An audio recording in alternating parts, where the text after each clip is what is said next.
The fool hath said in his heart, There is no God. They are corrupt. They have done abominable works. There is none that doeth good. Psalm 14:1. David opens this psalm with a blunt declaration about human nature. The word fool carries moral rather than intellectual implications. This person possesses mental capacity but lacks spiritual wisdom. Moral rebellion, not cognitive limitation, is the root of the fool's problem. The phrase, hath said in his heart, reveals the location of this declaration. This fool doesn't proclaim atheism, but acts as if God does not exist. The word for heart encompasses the entire inner person, including mind, will, and emotions. This denial affects every aspect of human personality. This internal declaration, there is no God, represents a practical atheism.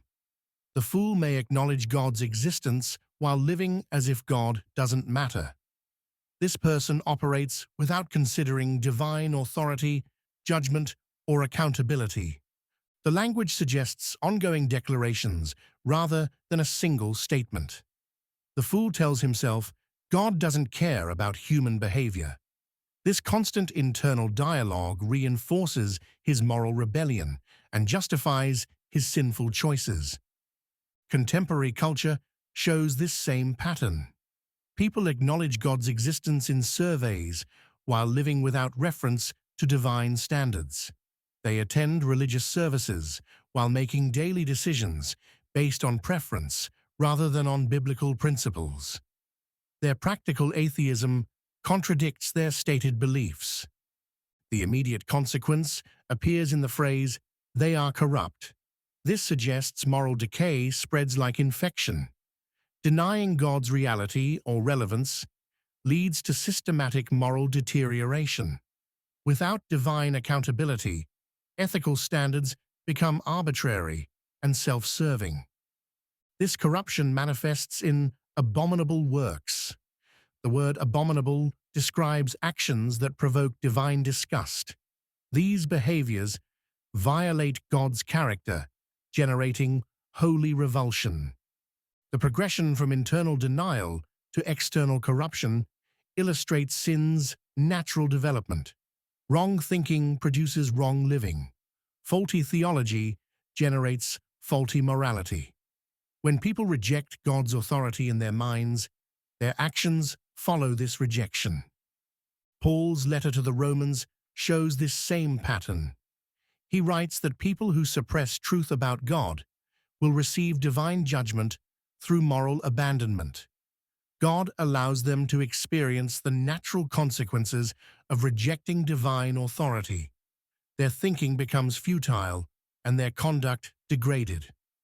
The last phrase, there is none that doeth good, presents the universal scope of human corruption. David doesn't limit this assessment to obvious criminals or flagrant sinners. He includes all humanity in this indictment of moral failure. Every person falls short of divine standards. This universal condemnation appears throughout Scripture.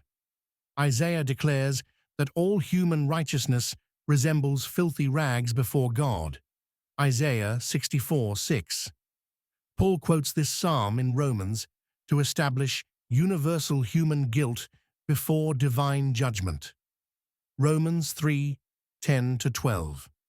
Jesus teaches no one is good except God alone. Mark 10:17-18. The word good refers to moral perfection that meets divine standards rather than relative human goodness. People may appear righteous compared to others while falling short of God's requirements. Divine holiness exposes human inadequacy regardless of comparative morality. This verse establishes the foundation for understanding human need for divine grace. If people could achieve righteousness through personal effort, salvation would be unnecessary. The universal scope of human corruption shows why redemption must come from outside human resources. This verse provides a perspective on cultural moral decline.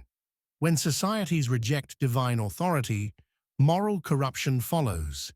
This pattern appears throughout history as nations abandon biblical foundations and experience social decay.